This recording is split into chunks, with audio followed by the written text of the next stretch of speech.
Եվրամիության արտաքին քաղաքականության և անվտանգության հարցերով թիվ 1 պատասխանատու Կայա Կալլասի հայտարարությունից հայտնի դարձավ, որ Հայաստանը պաշտոնապես դիմել է Եվրամիությանը օգնության խնդրանքով կապված երրորդ երկրների կողմից չարորակ ազդեցության հետ, ազդեցություն, որը դրսևորվում է այս նախընտրական շրջանում և թիրախավորում մեր ժողովրդավարությունը։ Սա իհարկե շատ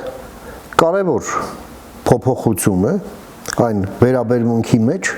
որով առանձնացել է մեր իշխանությունը։ Այս մասին գոնե մենք մեր կուսակցությունը տարիներ ի վեր խոսում ենք, մինչդեռ կամահարական վերաբերմունք էր դրսևորում այդ ամենի նկատմամբ,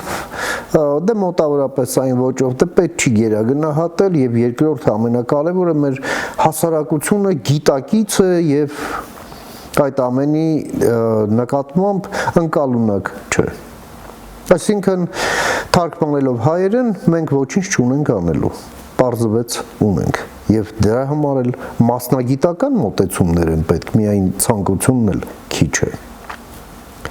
Սպասենք դեպքերի զարգացմանը։